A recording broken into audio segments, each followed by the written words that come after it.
Welcome to FutureX podcast. We're excited to be here. This is our next edition. The previous one, we talked about, HR transformation. And why that's so important. Why that's so important. Today, we're actually going to talk about the IT shop. Yeah. And the irony of it is, in the HR transformation, we talked about IT. Yeah. So this is a conversation that I think is so important.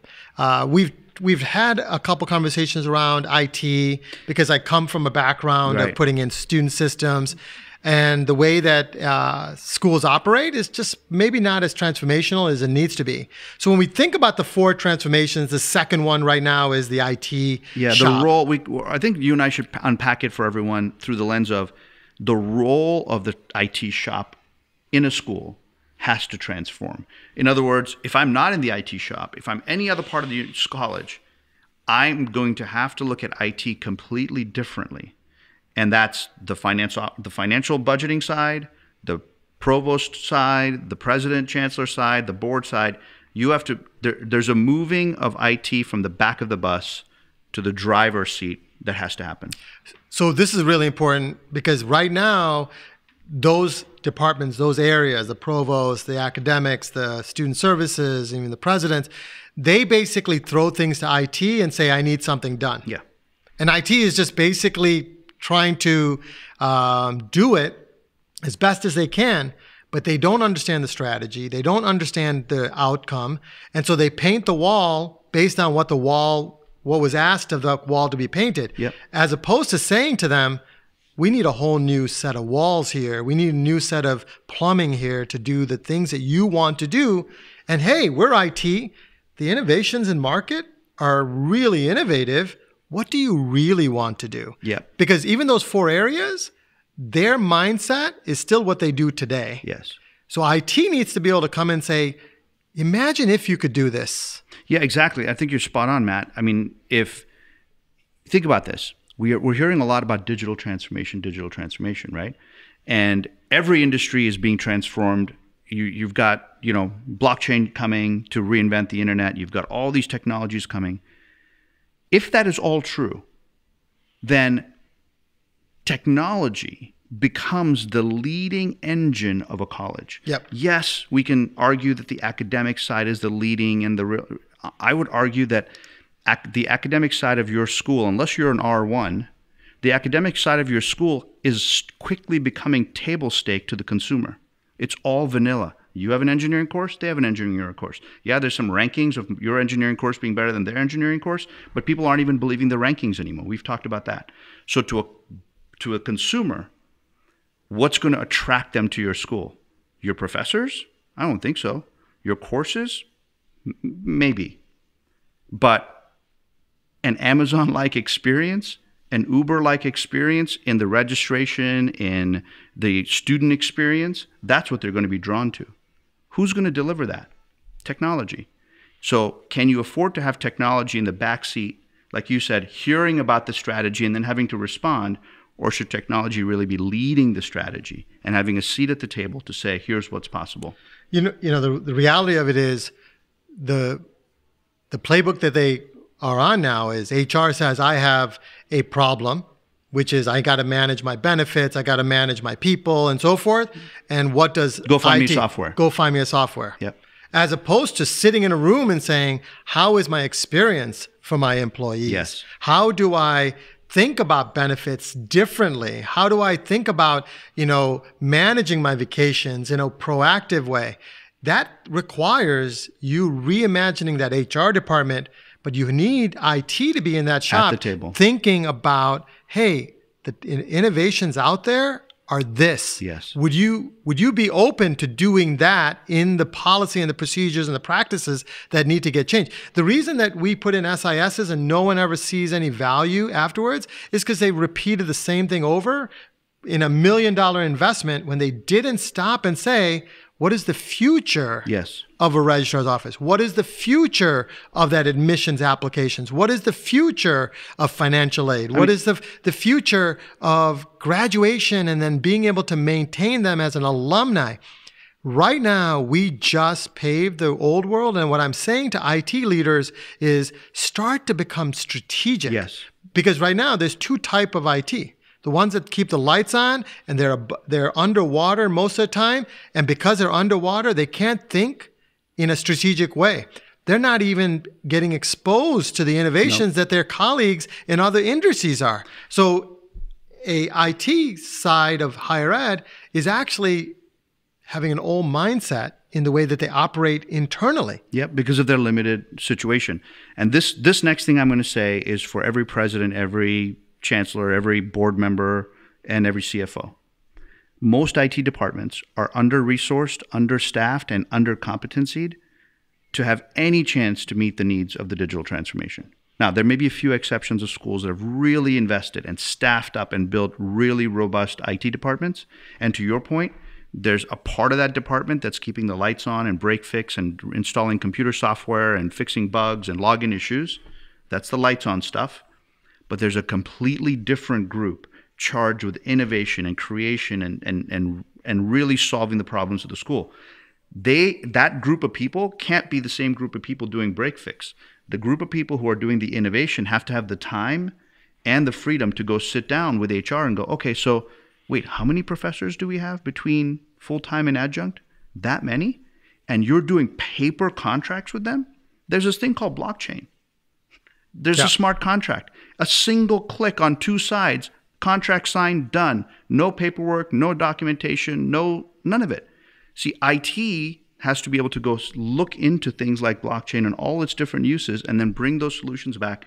And then HR and academics and everyone needs to sit down with IT saying, advise us, guide us, tell us what technologies are available now, what technologies will be available in 3 to 5 years, so we can build our strategy around that. And then you guys go set that up for us. So the reality of it is presidents and boards and anyone else authorizing funding, does fund IT with ERP purchases and large implementation. Silly old stuff. Yeah. And the reality of it is you're just investing in repaving, right? Yep. Think about if they would take those millions of dollars, because they're millions. It's millions. Invest it back into the people that need to reimagine what they do. Yep. And then design from scratch those business processes. Because the innovations that we're asking campuses to think about, they're already in market. They're already proven in market.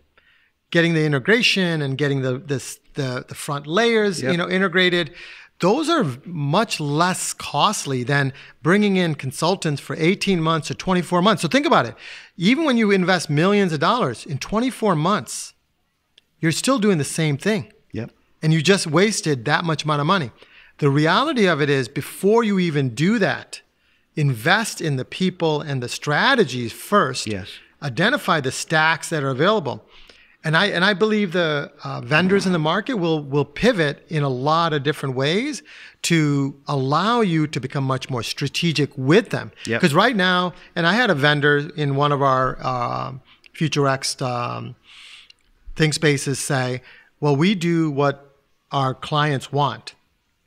Well, this is where I keep saying to clients, you better start telling them you don't want just to repave your own system, because that's an easy dollar amount for the ed tech vendors to do.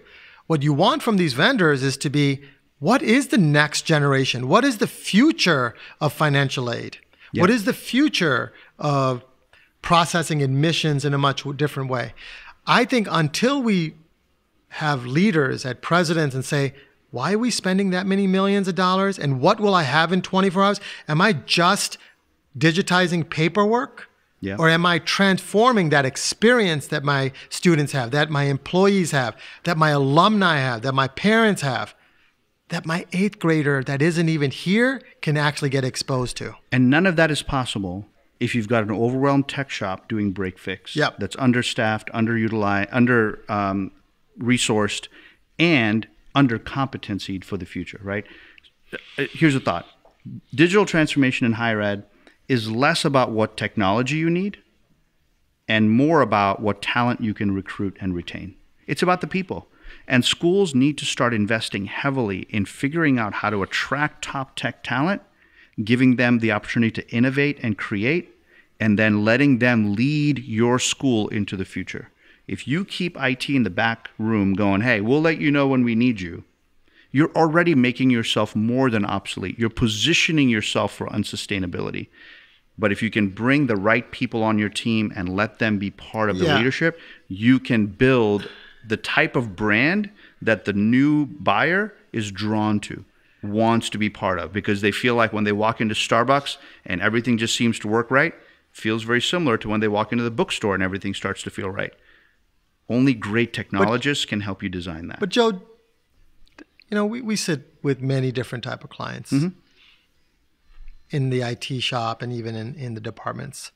There's some people that are just not ready for the transformation. Oh, there's some eyesores sitting in CIO positions who should have retired 15 years ago. No question. So how do we get presidents to set the expectation that your job is more than keeping the lights on? Well, how about this, Matt? You and I have talked about this thing on a plane flight once. Maybe your current CIO is great at what they do, keeping the lights on. Yep. Maybe you need to recruit in a CTO who has... It's actually probably reversed. Oh, yeah. Right? Because maybe they already hold the title and now you got to come up with another title. But maybe you need somebody else as their running mate who is tasked with the innovation, the skunk works, the creative stuff. Because to ask, maybe, and this is where the president has to be able to really look at their talent and go, do I have a break-fix person who's amazing at keeping the lights on? Well, shame on you if you try and get them to be innovative. This goes back to all the research I did into entrepreneurial behavior, right? When you take someone with what I call specialist behavior and try and make them innovators, it doesn't work. It's never been done before. It's actually physiologically impossible. But there's people who are innovative who are terrible at the specialist stuff. So I would say the IT shop of the future it's a two-headed monster. You've got the person running the day-to-day, and you've got the person tasked with innovation. They work wonderfully well together. They're not competing against each other. That's the president's job, to create role descriptions that align, and that's the school that's going to thrive. So when we think about these innovative leaders on campus, many people are risk averse, right? So when we had the HR transformation conversation, we talked about, HR runs with this mindset of making sure the institution is protected.